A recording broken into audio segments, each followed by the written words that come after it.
KX News, putting North Dakota first. Just over a year ago, a high school basketball coach and teacher was killed, hit by a drunk driver. Sean Flaherty's death shook an entire town. Renee Cooper took a trip to New England today, where he lives on in the stories shared every day. There were more people there at the service than populate the town. In the Flaherty family, they were taught at a young age to take care of one another. We were definitely close. Sean Flaherty and his sister Maureen grew up in Maryland, but Sean's basketball career took him to North Dakota. He would watch TV dribbling a basketball. He would put on gloves because somebody told him that improved your touch. He was a loyal friend. And I mean, a good example is he was in the process of getting a new phone. He was not a technological wizard. It was so old. It was an old flip phone, and there had to be 6 pages of contacts where he had copied all of those contacts out because he was afraid of losing the contact. So he was writing on a legal pad people's names and phone numbers. More than 1,500 miles away in New England, North Dakota, Sean is remembered in the same way. We talk about him all the time.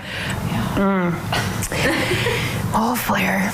Like, he believed in you more than you believed in you sometimes. Jill Bach has 3 kids who were coached and taught under Sean at New England Public School. And in these halls, his legacy lives on. He was really nice. He cared for the kids, and he was a good teacher. My cousin was a troublemaker, and once he was so naughty that he had to pick him up by his shirt and put him by the clock and said, "You know what time it is?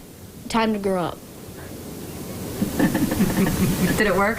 Yes. These 5th graders all know Mr. Flaherty from being in his 4th grade class last year, or For drills and skills, for basketball. He opened the gym every Sunday for the kids as well. and his coaching style is a bit of a legend on this court. In 1985, he took us to the state tournament in basketball for the first time since in the 1940s. He would be loyal to his people. He was loyal to this town. He was loyal to this school. A big man with even a bigger heart. And now, just over a year after hearing of Sean's death, the feeling of loss hasn't let up. My brother called me, and it was an awful phone call. It's hard for anyone to find closure when the jury trial for the man charged with criminal vehicular homicide for Sean's death hasn't gone to trial yet. Maureen has been anxiously awaiting justice. She's lost money over multiple plane tickets as the trial continues to be postponed. She tells me it's her duty to be there and make sure her brother is represented by those who love him in that room. My mother said to us once after my father died, "The cavalry's not coming. We're all that we have." And I don't think that any of us ever forgot that. We were talking earlier about what we would say his legacy was, and I think more than anything that everyone should just always be trying their best. You may not be the best, you may not have the most talent on the team or in the classroom or in life, but you should always be doing your best. Reporting for KX News in New England, Renee Cooper.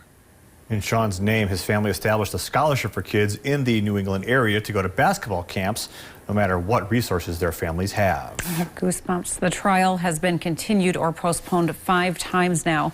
And part of the reason for the continuations is attorneys requesting more time, but the coronavirus has played a big factor in so many cases being delayed. And jury trials were suspended entirely in North Dakota from mid-March until July. State Court Administrator Sally Haloa believes the court is exceeding expectations with the number completed since then, considering the limitations. From July 1st to December of 2020, the state finalized 138 trials. In 2019, courts completed 247 for the entire year. And stay with us. Still to come on KX News, we'll tell you about a